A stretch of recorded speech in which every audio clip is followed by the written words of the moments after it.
Hello everyone, Shinto Bean here playing some more Warhammer combat cards, and in this video I'm going to be showing you what I believe is the most annoying deck you could possibly face in this game.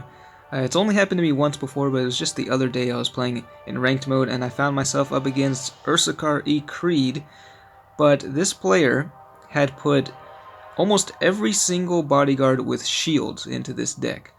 And I have done the same thing here, attempted to recreate the deck that I played against.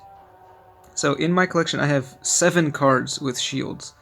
I will just go through them really quickly. We've got the Bulgrin here. This one's a more ranged heavy option.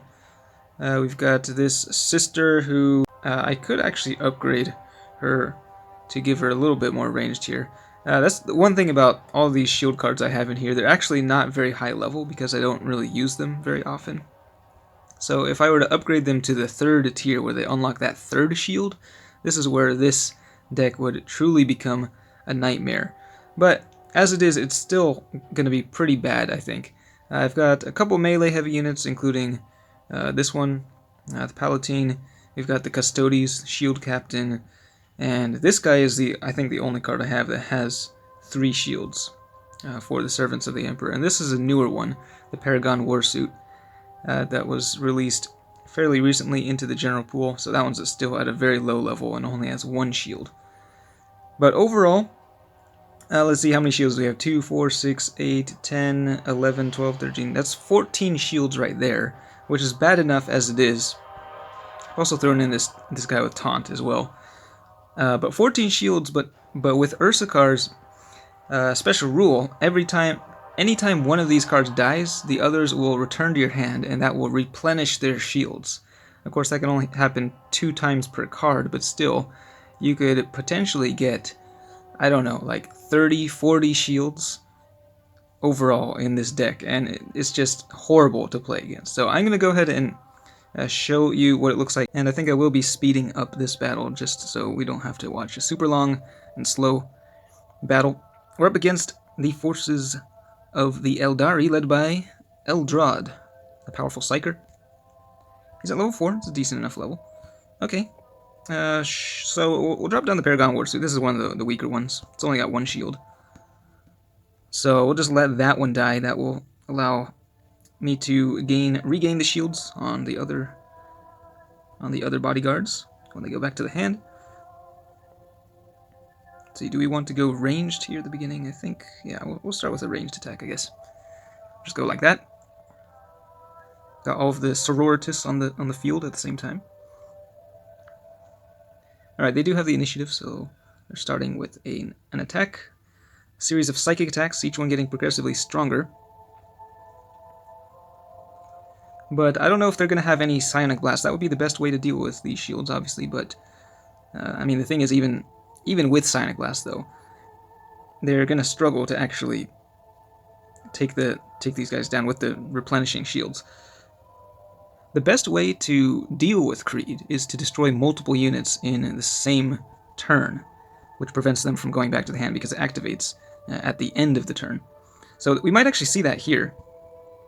I just remember when I was playing against Creed, I was unable to kill more than 1 card at a time, I think because a lot of the enemy bodyguards had 3 shields. So they do actually have Psionic Blast here, so they actually have a pretty good counter, I think, to this deck. And yeah, with this attack, they will be able to destroy 2 cards in the same turn, so only 1 will be going back to the hand, as we see here.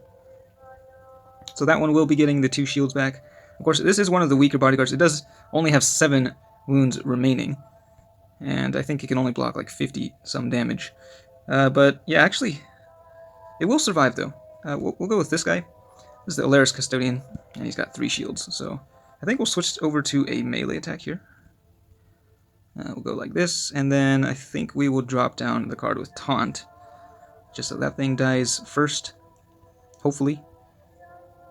And then that will allow me to get the shields back on the Custodes. Alright, down to the last 2 bodyguards for the Eldari. We'll see what they drop at. Yvrain with the Inspiring Presence. And, okay, a Farseer, Skyrunner. Pretty powerful Psyker there. See how much damage they can do here with Psionic Blast. It's clearing out 2 shields there. And that's a lot of psychic damage, for sure. Which means that guy is dead. And these 2 will once again return to the hand. Now, do we want to go ranged or melee against this? I think we'll go ahead and maybe go melee. We'll go like this. And what do we want to get killed here? We now have nothing but shields remaining. I guess, yeah, we'll just go with this. We'll go with her. Now I say we're going melee, and then I deploy the card that has no melee attack, but whatever. Yeah. Just go like that. The Retributor, I think, will die on this next turn, and that will allow my Custodians to once again return to the hand and get all their shields back. So there's the Psionic Blast, and yeah, the Retributor definitely is going to be dying here. I actually managed to deal some pretty good damage to the Custodian in the middle, though.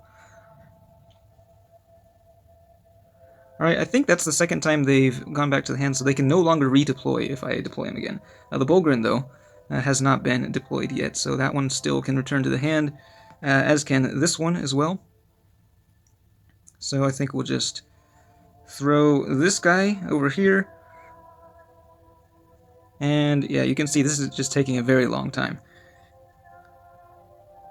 We'll go with... Sure, we'll go with the ranged attack, I guess. Okay, that actually broke through the shield right there, dealing 13 damage to the Bulgrin from that Wraith Fighter. Once again, Psionic Blast, clearing out 3 shields at a time. And here comes another Psychic attack. They're actually dealing quite a bit of damage. So that Custodian is going to die, which means the other 2, once again, go back to the hand, get their shields back. And I think we can actually maybe kill something this turn. This is taking a very long time, though. We'll go ahead and drop down that Custodian. And we'll take out the Wraith Fighter, of course. Wow, we're actually down to the last few bodyguards. So, as overpowered as this might seem, I think because my cards are at such a low level, they're just kind of struggling to end the game here. And I kind of messed up right there. I should not have deployed the Bulgrin in that position. Now we have to use a ranged attack in order to get through. So, that was a mistake. I was hoping to go for the melee, but I guess we'll save that for the next turn. Now, Eldrad will be deploying, and with the Inspiring Presence, he can do a lot of damage. He can actually probably break through the shield and outright kill this bodyguard here. We're about to find out. Yeah, I think that's definitely enough damage. So 143 getting increased by another, 25%. So killing that card, and also this Farseer. Its Psychic Attack also broke through this Custodian's shield. This guy did go back to the hand, so he can return again. But I think they're actually going to win here. We were able to redeploy a lot of these shield units to replenish their shields, but it still was not quite enough. And you can see definitely with the change to the way that shields works, now that you can break through with burst damage, it really helps in situations like these to take down these tough bodyguards. So I think, yeah, they definitely have enough damage to kill Creed next turn. So we can actually kill the Farseer there, which will weaken Eldrad because he does have Psychic Link, but still, he has plenty of damage remaining. And with the extra damage from the special rule, he will zap Creed into oblivion. Alright, so that was a very long game, which ended in defeat. But you can see how annoying it would be to play against this type of deck, which is why I am going to destroy this deck so no one else has the misfortune of playing against it. I haven't really played Creed very much. He does have the potential to be quite strong, but I think his playstyle is just quite slow, and I don't really like having to redeploy those units every time. It's just too time-consuming, so I'm just going to remove all these bodyguards entirely, and maybe at a later point I will think of some sort of other composition to use with him, but that's it for this one. Let me know what you think of this deck, and if you've ever faced anything like it in ranked mode, and I'm curious. I did actually win the game I played against him, but it did take, I think, about 15 minutes or so it was pretty awful. That's it for this one. Thanks for watching, and I will see you next time.